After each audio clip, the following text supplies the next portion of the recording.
भारतीय अंतरिक्ष एजेंसी इसरो और अमेरिकी अंतरिक्ष एजेंसी नासा निसार प्रोजेक्ट के जरिए अपने सहयोग को एक नई ऊंचाई पर ले गए हैं। दोनों अंतरिक्ष एजेंसियों द्वारा संयुक्त रूप से विकसित यह रडार उपग्रह अपने विकास और लक्ष्यों को लेकर अनूठा है। इस सैटेलाइट में लगा रडार इतना शक्तिशाली है कि धरती पर होने वाले हर तरह के बदलावों को यह अपने कैमरे में कैद कर लेगा। चाहे पृथ्वी पर जमी बर्फ के पिघलने की बात हो या जमीन पहाड़ी के दरकने की, धरती के हिस्से में कोई भी बदलाव इसकी नज़रों से छूट नहीं पाएगा। पृथ्वी की धरातल पर होने वाले छोटे से छोटे बदलावों को अपने कैमरे में कैद कर यह तत्काल इसकी सूचना अपने केंद्र को देगा। इससे मानव जनित और प्राकृतिक आपदाओं दोनों को रोकने और उन्हें टालने में मदद मिलेगी। निसार का पूरा नाम NASA ISRO synthetic aperture radar है। पिकअप ट्रक साइज के आकार वाले इस उपग्रह को बुधवार शाम 5:40 पर सतीश धवन स्पेस सेंटर से रवाना किया। निसार प्रोजेक्ट को अंतरिक्ष और तकनीक क्षेत्र में भारत और अमेरिका के प्रगाढ़ संबंधों और पीएम मोदी और अमेरिकी राष्ट्रपति डोनाल्ड ट्रंप के बीच बेहतर केमिस्ट्री से भी जोड़कर देखा गया है। रिपोर्टों के मुताबिक इस प्रोजेक्ट के बारे में नासा अर्थ साइंस डिवीजन के डायरेक्टर करेन सेंट जर्मैन का कहना है कि हमारे ग्रह की सतह लगातार और वास्तविक बदलावों से गुजर रही है। उन्होंने कहा कि धरती पर कई तरह के बदलाव हो रहे हैं। कुछ बदलाव बहुत धीमे तो कुछ तेजी के साथ हो रहे हैं। कुछ बदलाव बड़े पैमाने पर और कुछ छोटे स्तर पर हो रहे हैं। इस रडार के सक्रिय हो जाने के बाद धरती के लंबवत सतह में बेहद छोटा यानी 1 सेंटीमीटर का सूक्ष्म बदलाव भी यदि होता है तो यह वैज्ञानिकों की पकड़ में आ जाएगा।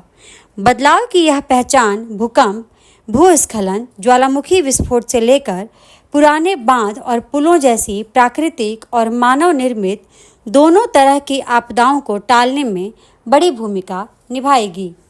जर्मैन ने आगे कहा कि धरती की सतह में होने वाले उभार, हलचल, उसके क्षरण, पर्वतीय ग्लेशियरों और ग्रीनलैंड और अंटार्कटिक में बर्फ पिघलने की घटनाओं को हम इस रडार के माध्यम से देख पाएंगे। यहाँ तक कि जंगल में आग लगने का भी हमें पता चल जाएगा। वैज्ञानिक ने निसार के बारे में कहा कि ये हमारे द्वारा बनाया गया अब तक का सबसे जटिल रडार है।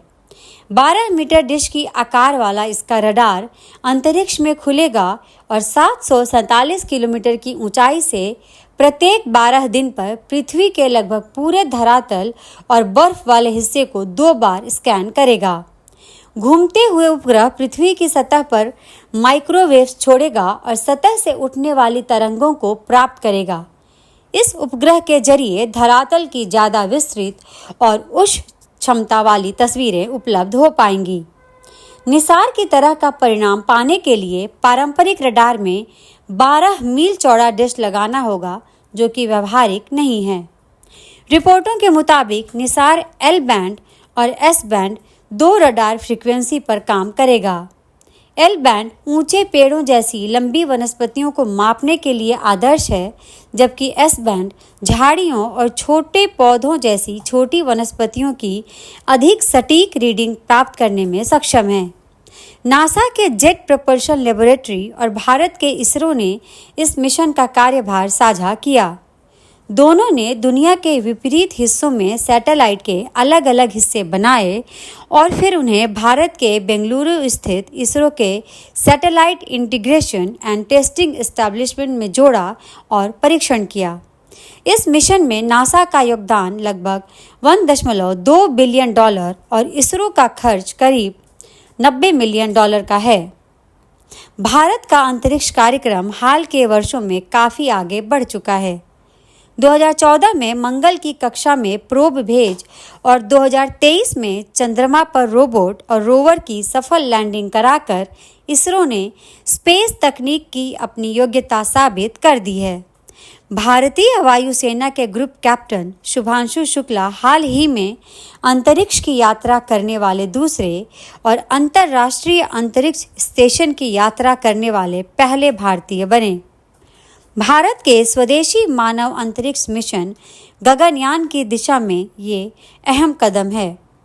भारत का गगनयान मिशन 2027 में रवाना होगा। दोस्तों, हमारे इस वीडियो को लाइक, शेयर और चैनल को सब्सक्राइब जरूर करें। धन्यवाद।